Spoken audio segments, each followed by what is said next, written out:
Эми азыркы учурга келсек Бакытбек, кантип ойгонуш керек? Вообще ойгонуу деген эмне? Ошол ойгонуу деген процесс бул адамдын аң сезимин айтат да. Мисалы аң сезим ойгонгон сайын ал кеңейет да. Чынбы? Мисалы сен кеңейликтен мурун аң сезим кеңейбесе сен өлүм бар деп эле өлүп кете бересиң да. Чынбы? Бул да программа болуп жазылып калган. Картайам деп картайып өлүп каласың да. Потому что бүт өзүң эле жарата аласың да баарын. Качан сознание аң сезим өскөн сайын сен булардын баарын биле баштайсың да. Булардын баары кандайдыр иллюзия, жалган экенчи. Биз жалганга кирип алганбызчы. Анан качан сен өсүп атканда бул мисалы бу жерде бир тамыр болуп алса сен өскөндө бу жерде 1000 тамыр чыгып атат да. Ошондо 1000 дүйнө 1000 билбеген аалам менен бул аралашып атат. Бул ойгонуу дейт да. Адам өзүнө ойгонуп атат. Ушунча көп нерсенин баарына адам өзүнө тарта баштады. Муну бир антенна болуп ортодо турса, мындай жабыраган антенна болуп Wi-Fi көбөйүп тарта баштайт да. Ойгонбогон деген булардын баарын кабыл албай өзүнөн түртүп эле окуп, анан көз ачык экен, анан бул андай экен, бул мындай экен деп эле өзүнүн бир мындай бир кутучасына кирип алып, ошо кутучасынан чыкпаган кишилерди ойгон элек кишилер деп коет да. Булардын эгер ойгонбой кете берсе, булар өзүнүн эмнеден ооруп атканын, эмнеден кыйналып атканын, эмнеге азап чегип атканын, эмнеге үй бүлөсү азап чегип атат, эмне үчүн тигилер азап чегет, буларды билбей эле дагы ушундай деп кете берет. Мындай айтканда тагдырыма ушуну жазган экен депчи. Андай эмес да, тагдырды адам өзү жазат. Вот ойгонун айырмасы. Смотрите, сиз айтып атпайсызбы, үй бүлөсүндө көйгөй боло берет депчи. Например, түшүнгөн адам ал өзү түшүнүп атат. Үй бүлөсүндөгүлөр түшүнбөсө алар өздөрүнүн көйгөйлөрүн тартып өздөрүнүн сабактарынан өтөрөт да. Жок, мисалы, могу жерде мына ошо жерде карап отурабыз депчи, ошо свет для пример, свет өчүрүп койсок. Сен ошо светтен жарык келсе, ошо жарык караңгы жарык болор билесиң да. Сен жарык болсоң, сен ошого лампочка болосуң, күйүп. Көзгө көрүнбөйсүң, бирок сенен ошондой энергия чыгат. Сүйлөсө сүйлөбөсө деле. Да, ошол үй бүлөгө, айтса айтпаса деле. Ошол үй бүлөгө сенин жарыгың тиет. Не только сен жарыгың ала, сен көчөдө басып калсаң, көчөдөгү автобуска каерде жүрсөң, сен ошол жарыкты алып жүрөсүң. Анан ал жарыгың кыла берет. Мисалы эки жарык адам менен бир адам экөө отурганда кызык нерсе болот да. Бул адам жарым сааттай, бир сааттай башкача адам болуп калат. Убактылуу толкачы. Убактылуу ал кандайдыр бир жакшы нерсени кабыл алат. Сознание өспөсө ал кайра эшикке чыкканда кайра ошо караңгылыкка кирип калат да. Кээ бир жерде мындай случайлар да болуп калат го, например, бир жерге барганда, көпчүлүккө отурганда, ошо ойгонгон эле адам жүк алып, кыйналып, эстеп, анан ооруп калат го. Андай адамдар өзүнүн жарыгын чыгара албаган адамдар. Ага жарыгын албайт, ал өзү тазарып калды да. Анан өзүнөн жарык чыга албагандан кийин башка келген караңгы нерсе аны басып калат да, караңгы энергиячы. Анан начинает тигиникин тартып алдым депчи. Тигиники мага келип кетип тартып алып кыйнала баштайт. Бул бир. Экинчи, мисалы үчүнчү көз деп коебуз го адамдардачы. Үчүнчү көзү давно ачылыш керек болгондор бар да, ачпай жүргөндөрчү. Аларды кайсысы болбосун, любой автобуска чыкканда эстей баштайт. Үйдө отурганда же бирөөнүн жанында отурганда эстей баштайт да. Булардын баары ошо энергия кирет дагычы. Анан бул баягы көрүү сезимин ачпагандыктан ал бунун башына жанагы эмне деп коет? Мигрен сыяктуу. Мигрен сыяктуу толо берет. Анан эстей баштайт.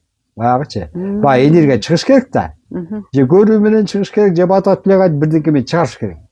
Ал застой болуп туруп калат да, анан тиги акыр кыйналат. Анан тигинин жүгү мага өтүп кетти, анан мунун жүгү мага өтүп кетти дешип, анан ошондон кыйналышат. Ошону кантип чыгарыш керек да, үчүнчү көздү кантип ачыш керек ошондо? Ошон үчүн адам өзүнүн оюн жерге дайыма байлап, жерде заземление жүрүш керек да. Ал сен сеткенде жер солуп кетет анан. Же болбосо кээ бирлер бар го, колун жери уруп атканчы. Ошолорго туруп өткөзөт да. Бирок баары осознанно болуш керек. Түшүнүп кылыш керек. Да, эгер осознанно болбосо ал өзүңө да зыян болуп калат. Жана Бакытбек, анан үчүнчү көздү кантип ачыш керек? Üçüncü gözді açыш үшін мысалы көзіңді жұмып эле эки каштын ортосуна алып келишим. Мысалы но предмет аны койдуң да бир предмет аны алдыңа. Көрүп турсуң да көзүң ачык эле. Мынтип турасың да ошо предметага киресиң да ошо чоңойтосуң да. Чоңойто бересиң да. Ошондо сен эмес аалам, сенин көзүң мындай кең ааламга айланыш керек да сенин. Анан кайра киргизип, кайра чыгарып ошо энергия улам кирип чыкканда бул ача баштайт. Түрлүү көп да бул ача баштайт. Экинчи нерсе болсо могу мурдун менен дем алганда. Бир мурдун менен дем алып, бир мурдуган чыгарып, бир мурдуган чыгарып, бул эки менен кошкон энергия иштейт да. Ошондо мында таазиртет. Ошону кылса болот. Үчүнчү нерсе ушу менен дем алып көрүш керек, ошо мененчи. Адам дем алып аткан сезет ошо мененчи. Дем алып чыгарып, анан бир ак светти элестетип, анан ак свет чоңоюп атканын элестетип, ошону чоңойтуп адам өзүн ача башташ керек. Бакбек дем алган оңой экен да. Ошондо таноо менен дем алат, экинчиси менен чыгарат. Кайра ошо чыккан таноо менен дем алып, кайра Жашалма бирөө менен 10 жолу кайталадың деп койчу. Кайра экинчи менен 10 жолу кайталадың да. Ошону кайталатканда до конца жеткизесиң да, ошондон ого сеники баягы эки миң бар го, бирөө логика иштейт, бирөө так иштейт го. Ошонун энергиясы бирге баштайт да, анан бир стоп боло баштайт адамгачы. Үйрөнүш керек экен да, кызык экен. Ошондо эки миң переключаться эткен улам бири-бирине, э? Анан өзүңдүн аң сезимиңе, көмүш аң сезимге киришиң керек. Ала вообще жакшы көмүш аң сезимге. Аны кантет? Ал эле ушуда ардагы упражнение менен, ада жазган упражнение. Ошентасың да. Анан өзүңдүн денеңди башкара баштайсың, клеткаларың жеткенче. Бүт денеңди жыбыратып жеткизесиң. Бутуң учу кыймылдап атат, сен кыймылдайт. Короче, денең бар кыймылга кирет. Сен оюң менен иштей баштайт. Яны дем алгандан кийин, э? Не, биринчи көндүргөндөн кийин ана дем тартып. Анткени баары сак иштеп калат да. Анан баары иштегенен улам түпкүрүнө киргенде өзүң мыслына киресиң да, сен көмүскө аң сезимге кирип атам деп. Анда энергия да. Көмүскө аң сезим деген эмне? Подсознаниеда? Подсознаниеда. Анан мисалы мына сознание болсо, биякта жатыр да көмүскөчү. Бүт сырдын баары жатат да. Анан сен берге сознание менен иштеп атасың да сенчи. Мунун баарычы. Анан көмүскө киргенде ошо эле бир точка кылып алып өзүң ошол неменин ичине кирип бересиң. Сознанияның ичинечи. Могу бир жолу да, себеп дегенде сен ошол жака киргенде почти квантовый полеге киресиң да. Ошол жерде сен өзүңдүн судьбаңды менять этсең болот, орууңду менять этсең болот, баары менять этип койсоң болот. Көмүскөдө аябай чоң нерсе бар да. Керемет. Мисалы, Манас атанын чыгыры деп аны пайдаланганда, биз көбүнчө кандай пайдаланабыз? Манас атанын чыгырын көбүнчө биз чоң жерлерге коебуз да, мисалы. Целый үйгө коюп коебуз. Үйүм таза турсун депчи, тазалап турсун депчи, анткени ошол сенин коюң менен анын баары иштей берет да. Ошондой жерлерге коебуз да, анан күч келгенде адамга коебуз. Көбүнчө биз адамга көбүнчө айтабыз, ак куйун атаны чакыр. Ак куйун ата жеке жакшы да. Жеке адам таза болот. Баары көзгө көрүнбөгөн энергетиканын иштери да. Азыр эми үстүнө коюп койдуңуздарбы? Иранын үстүнө? Тегеранын үстүнө буда кандай кылып койдук? Биз баары күн сөз үстүндө жашоодо көрсөткөн опыттарыбыз бар да. Мисалы, мурун бир жазгам ошону, по-моему, 2012-жылы жаздым бекен, жада мурун жаздым бекен. Бир Америка менен Иран тирешип калган учур болгон. Ошондо биз отуруп көрсөбүз, ошону сөз кылып алсак, ошондо Манас ата келип айтканда, ай силер ойгу иштетпейсиңерби? Тегеран менен ошол эмени Ирак менен Иран менен теге Американын ортосуна менин кызыл энергиям бар деген да. Ошону коюп койсоңор согуш болбой калат деген. Заранее айтып турганда, ошону жасаганбыз. Мен таң калгам, мен малакта биз ишенбейсиң да, көпчү жасаган нерсеңе ишенбейсиң, көрүп турсаң дачы. Анан бирок ошол иштеген да. Андан кийинки аны көп иштетти да. Мисалы ошол Афганистандагы согуш бүткөндө ошончалык эми Средний Азияны каптайт, эми афгандар база алат, эртең эле согуш чыгат деп чуулдап калганда, анан бир күнү мага түндө бирөөлөр келип, эми чоңдор да. Ушундай болот, биз билебиз деп. Анан мен андай болбойт, эми биздин билгенди укла дегем да. А биздин билген боюнча ошондо Американын бир ак моюн немелери келип атат, бүркүттөр учуп. Анан маасада пайда болду, анан биз ой менен кубаладык. Ойдун күчү менен аны кубалап салдык, анан маасада 7 кабат кылып туруп жанагы ногу Кытайдын стенасы бар го. Ошондо Афганистанда курчады да. Эми булар өздөрү менен өздөрү болот. Силерге эч кандай бияка зыян тийбейт. Ошондо иштер тийбейт деген да. Ошого биз көрүп калганбыз да. Анан кээ бир жерлерге болгондо мисалы мына Баткен менен эле Кыргызстан тажиктер менен болду го. Ошол маалда эле ошол болгон биз эч кандай бир жамандык бирдеңе кылбайбыз. Ошол маалда биз боз үйлөрдү тике коебуз. Кадимки боз үйлөр ааламдын энергетикалар да. Нур тартып турат да, ошол чеккеге келип аткан жаман нерсенин баарын терс нерсе кылат да буну.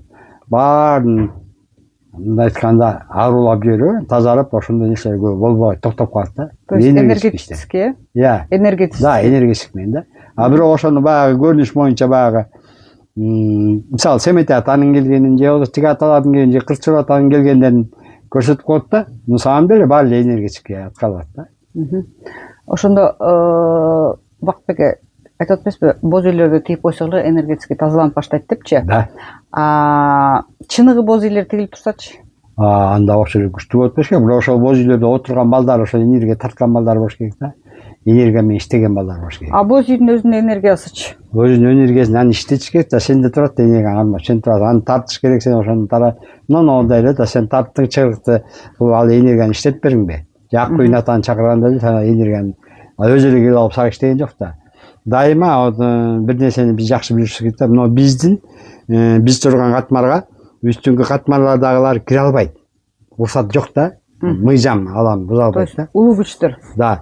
Себеп дегенде биз жактан неме болуш керек, аракетчи. Ачылсын, келсин, даже мени дарыласын деген учурда да биз ошол нерсени бергенде биз ошол портал ачылып келиш керек да. Уруксат бериш керек, Да, эмесе болбойт. Өзү биз кандайдыр алар да аламдын мыйзамын бускан болуп калат, биз да аламдын бир мыйзамдарын бускан болуп калабыз.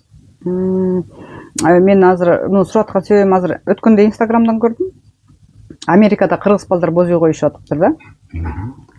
Анан Россияда дагы ошо юрточный городок деп айтылып, ошондой нерселер жазылып атат да. Азыр Россияда да бир канча жыл болуп калды, бир 3-4 жыл болуп калды го дейм. Бизде бир сезондо барып иштеп келишет да, бир семьялар бар. Аны ошону ойлоп атпаймынбы? Эгерде боз үй турса, бирок боз үйдүн өзү эле энергия тартпайбы? Обязательно аны прям настраивать этиш керек. Энергия тартат, бирок энергияны бирөө иштетиш керек да. Энергия бул иштейт да. Энергия иштетиш керек да. Мисалы биздин боз үйлөр тигилип атканын сен шытай.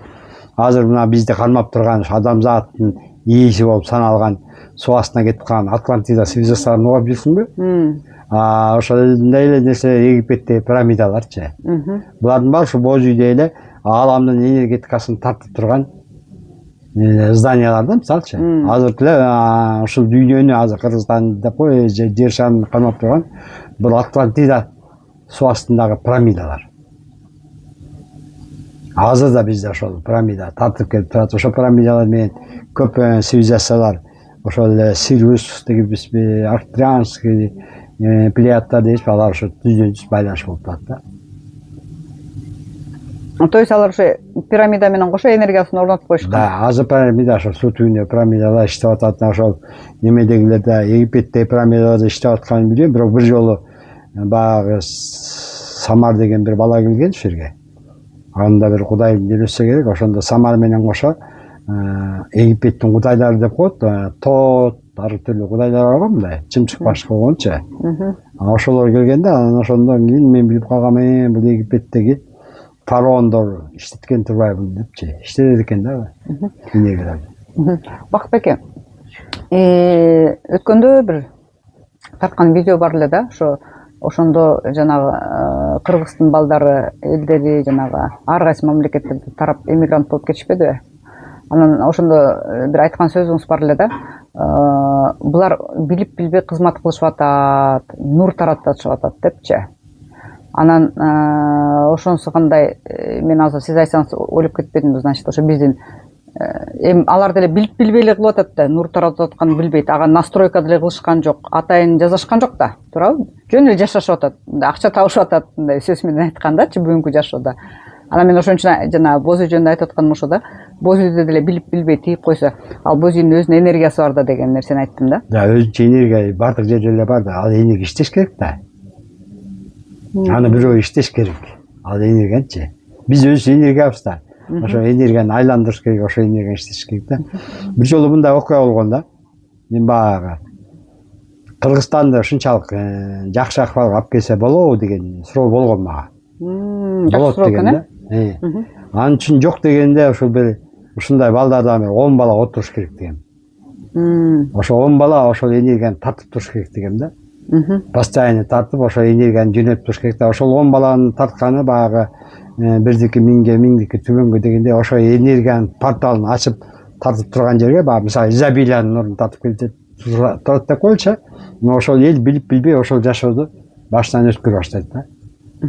Бакытбек, анан ошо кут ортодо 10 бала жок ба? Он эмес канча бала бар эми. Аны уюштурган эч ким жок да. Азыркы балдардын кайсы? Да, илим алышат, баарын билет. Бирок алардын баарын эле баягы бул акча деген нерсе адамды басып турат да, байлык. Акча табышым керек, үйүмө акча барышым керек, туда суда деп эле ошо менен чачап атат да ойлорчу. Ой чачабаш керек да. Ой топтолуп бир күчкө айланып туруш керек. Бирге баягы ушундай жаман неме болгондо бизге өзүнчө сезим билет, жаза кылап кылууга деп.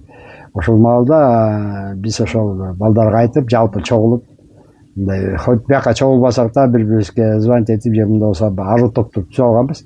Давай бүгүн моундай тилек кылайлы деп, ошончо адамдын оюн бир күчкө байлап, ошону иштекке аткарганга аракет кылабыз да. Аруу топ деген группа Телеграмда, э? Телеграмда. Телеграмда анда мен ушул видеонун алдына ошо Телеграмдын ссылкасын салып коеюн. Каалагандар ошол ссылка менен кирип Телеграм каналына кошулсаңыздар болот. Ал Телеграм каналда эмне болуп атат Бакытбек?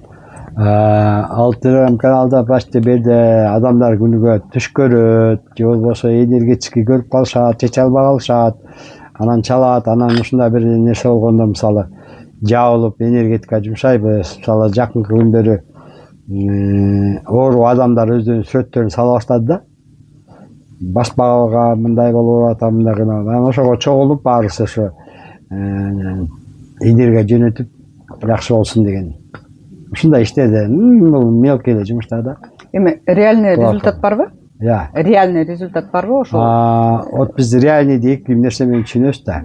Реальныйды кимдер жасагандар, алар реальныйын көрөт. Болуп атканчы.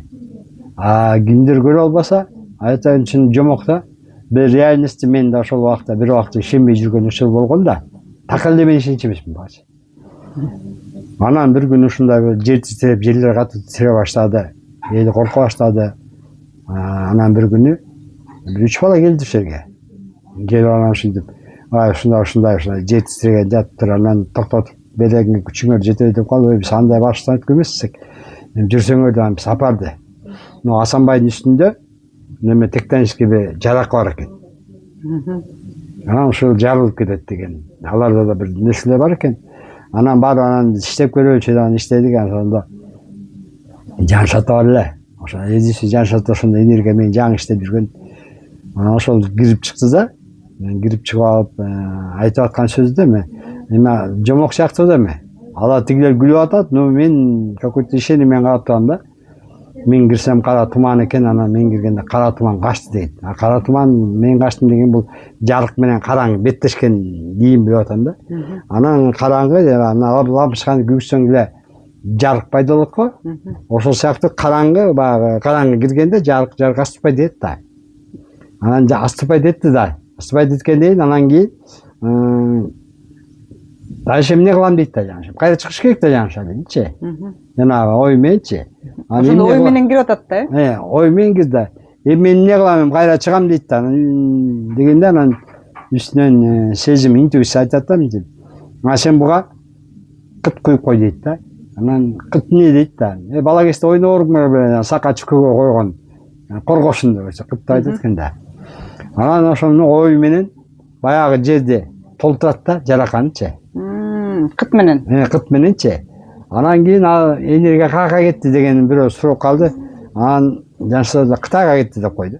Анан кийин Кытай кетти, эч ой эчтеге жок. Анан эртеси Кытайда жер титиребизби? анан жаныбыз чыкты эми Кытай келип бизди алып кайт депчи. Это үйрөнчүк убактар болчу да. Жаңыдан үйрөнүп аткан убактар. Көрсө ошондо үйрөтүп экен да. Адамдардычы.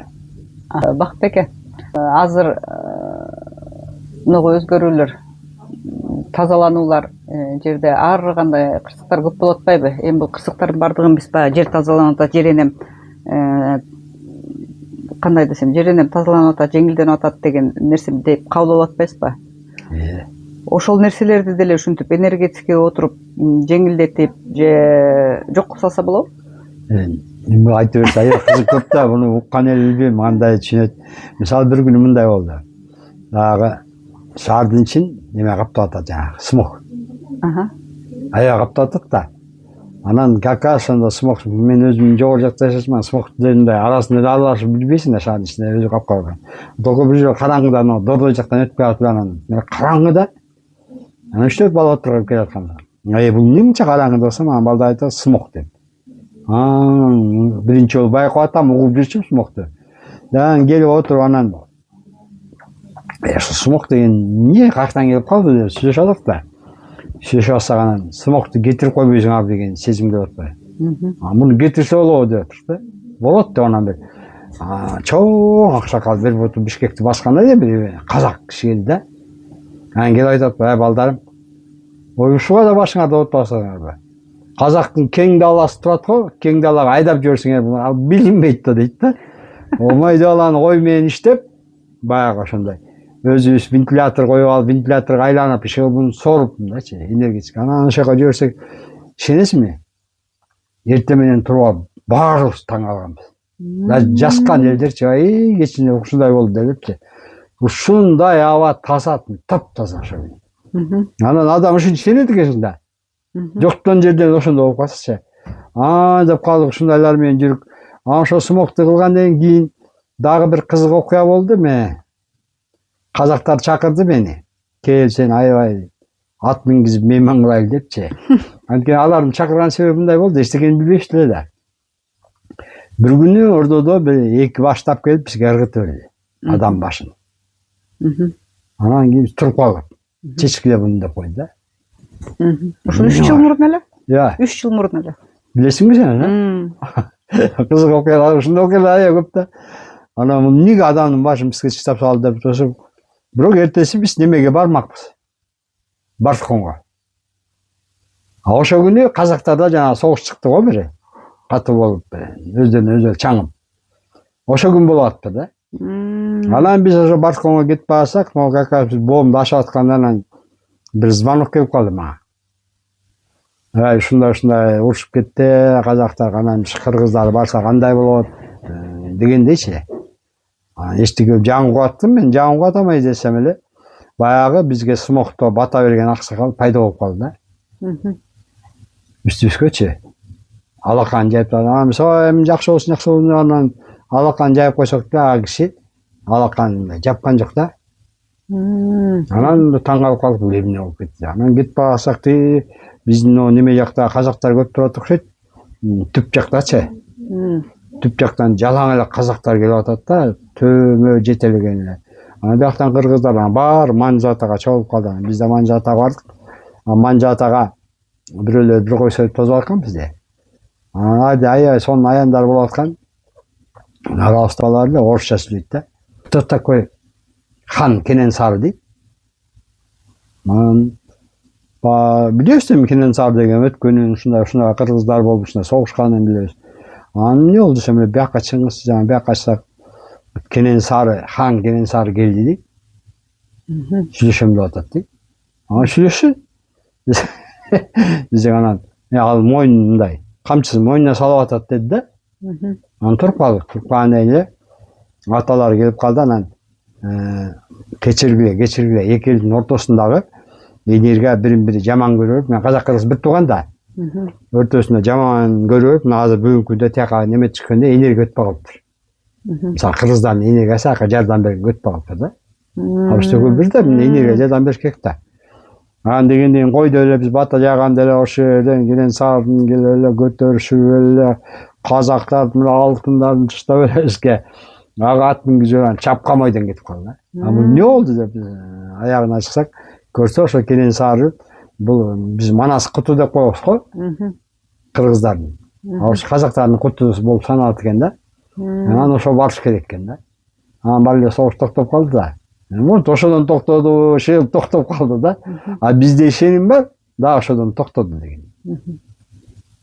Любой нәрсенің бірінші энергиясы пайда болып, анан кейін Бүт энергия. Соны Единственное бізге біздің өзімізге ештеңе қылдыртпайды да. Өзіміздегі бірдемелер жоқ. Қырғыздарға еш қылдыртпайды. Бақыт беке, ошондай энергия менен, например, тоолуу райондордо сел жүрөт деп койгон учурларда ушул энергиялар иштетилби? Буну мисалы биз атайын иштетейин деп ойлойбуз да. Отурсак. Өйдө жактан келет, э? Ойдо отурабыз да, отурсак эле бир күнү. Бак кыш аябай оор болду эле бир жылы. Анан бул жылда оор болот деп калды да. Анан кызык да. Анан сезимдер келип атат да, сезимдер келгенде анан айтып атат. Кыш катуу болот экен деп атат бирөө. Эмне кылыш керек деп бири-биринен сурап атат да, ошондой сезимде. Биз анда чакырбайбы балдар деп атат да. Кимди чакырабыз деп мен түшүнбөдүм да. Bizim Ayaz Atan'ı biliyorsun ben kış desece. Da makul da Ayaz Ata olsa. Ayaz Ata emas, kış ata deydikin de. Anan kar ata deydikin ya kış ata deydikin. Anan şunda ata geldi de. Anan süйлөшүп атат. Anan şunda kıyım bolup kalat, kırgızlar götür olup kalat. Bul soğuktu deyip atalar süйлөшүп атат. Biz ortada просто мына как катышчы болуп турабыз да. Көрсө биз дайыма өсөк эл жердеги киши өсөк болот экен да. Ошенткенде айтып атат да, мейли анда Россия сууга көнүп калган деп атат да. Россияга жөнөтө эле, булар да жеңил болот. Кыш деди да. Ошо менен эле туура ошондой болду да, ноозубуз ачылып калды да. Карасак непчи. Бакыт эке, мына быйылкы кышта да Россияга жөнөтүп жүргөн окшойсуңар, э? Быйыл кыш мындай болду. Быйыл кышчы. Отурганстан. Кыш силерде быйыл тоолордо болот деп койду. Тоолор району. Силерде жеңил болот депчи. Туура айткандай болду. Ооба. Быйыл кыш почти толгон. Көп эле суроо берип атты. Силер айткандай болду. Биз кыш кандай болот экен? Кыш тоого чыгып кетти деп койчук да. Анан ошо тоодо болду да. Кыш катуусуз ама немелерде катуураак болсо керек. Бул билбейм, жомокпу бунун баары. Фактически бунун баары ошондой энергия ошондой болот, ошондой иштейсиң. Кыйрым эле жок буга, эчтекеси да жок. Просто оюң, бата тилегиң болду. Ошону ар бир адам кыла алабы? Мне кажется, ар бир адам кылса керек. Менин оюмча ар бир адам кылса керек. Бирок кылса керек деп айтып алып, бирок өз баягы уят болгон күндөрүм бар да. Мисалы, жаңга жан төлө деп коюшат, а? Анан жаңга жан тилөө дегенен билебиз да биз жолун. Анан ушундай болуп калыпса, анан койсомчу, бар сен тиги мазарга барып койсо бер, тияка барып койсо бер дейбиз да. Анан соет. Анан кийин эле баягы эле нерсе жүрөт алардачы. Анан кийин эле мынтип каласың, анан кээ бирлери келип айтат, ой мен жасап келдим десе, артында союлган койдун жаны жүрөт, башы кетилген боюнча. Анан мен таң калып калдым да. Бул эмнеси депчи. Көрсө ар бир жерсенин өзүнүн күчү, энергиясы болот экен да. Ал энергиясы баары кетип калбайт экен. Бир күчтүү энергиялар, ошол жасаган энергиялар бар экен, ошол ишти аткарып коет да. Башкача айтканда, энергиясы көтөрүлбөгөн адам бул нерсени жасай албайт. Возможно, да. Антпесе кадимкидей эле малды союп атса, анан тилегин айтып атса, а эмне үчүн аныкы жетпейт да, кетпейт. Значит, ал кишинин энергиясы ылдый да. Ал кишинин энергиясы жетпейби же ошол жердин энергиясы жетпейби? Мисалы калыптанып калат да бир жерчи. Жана Котордодо бир калыптанып калды да. Энергиялар бүт күчтөр келип берипчи. Возможно, ошонун күчү жетет да ошол жердинчи. Ошол жер болмочу. Кызык нерсе да. Просто болуп аткан нерсени биз айтабыз. Болуп аткан нерсенин бир чындыгын ар ким өзү табыш керек да. Бакыт эке. Азыр негизи айтып атпайсызбы, жанагы 10 чакты адам отуруп, ошо энергиялар тартылып депчи. Негизи азыр касиеттүүлөр аябай көп го, ордолор көп. Ушул касиет жолунда жүргөндөр көп же ар биринин баягы өзүнүн кызматы бар. Ошон үчүн биригише албайбы, кандай? Эргин кызматы бар. Мисалы ар бир нерсени жана алар көчөт өсүү деңгээли тең болуш керек да. Ар кандай деңгээлде болбош керек да. Эгерде баардын деңгээли бир болсо өтө күчтүү багы коллективный аң сезим деп коет го. Ошондо бир чоң күчтү жаратат да. Түшүндүм эми. Бирөө биринчи класста, бирөө экинчи класста, бирөө ошондой үчүнчү болот класста да, турбайбы? жетпейт. Анын үстүнө буну жазып аткан балдардын ишеними күчтүү болуш керек. Да, буну жазадым дегенчи. Мисалы кече согуш токтоттук деп атпайлыбы? Да, ошону токтоттум деген баланын ошону көргөн нерсени ошого ишеними күчтүү болуш керек. Бул бир кандайдыр бир неме болуп калбаш керек. Ошонун ишеними ошондо баары кошулганда ошол нерсе жаралат да, иштейт. Сонун, керемет. Анан азыр сиздерге азыркы болуп аткан согушка уруксат берилбей жатабы? Жок, биз общий Аралашка. Жок, общий аралаштык, мындай эле аралаштык, бирок бизге сезим келди. Бүтөт. Бул нерсе сыноо деп койду, тазалануу деп койду да. Тазалануу. Себеп дегенде жана кече мен айтып бердим го, эгер бир куралды үйүңө кармасаң, мылтыкты, ал сөзсүз атылыш керек. Бул анын анты да, кыргыздар илгертен билет да. Мына ошончо куралды чыгарып атканда, булар ошо энергияны, мисалы, кармический энергия да, пайда кылып койду да. Ооба. Анан ал эми жуулуш керек, ал кантип жуулуш керек? Же согушуп ошо өзүнүн ишин аткарып бүтүш керек ошо энергия. Анан элдер раскаять этиш керек, окуяктан чыгара эле согуш окуй мунун жарабайт экен депчи. Ошондой нерсе менен ошонун күчү жоюлуш керек. Эмесе анын күчү кандай кылып жоюп атат? Жер титирип кетип атат, жер оңкуруп кетип атат. Бунун баары ошого билет этип атат да. Ошо адамдардын оюнан чыккан нерсе да. Ошону дагы түшүнүп туруп анан кийин деш керек турбайбы? Эми ошол согуш эми баарын ошондой күчтү алат да.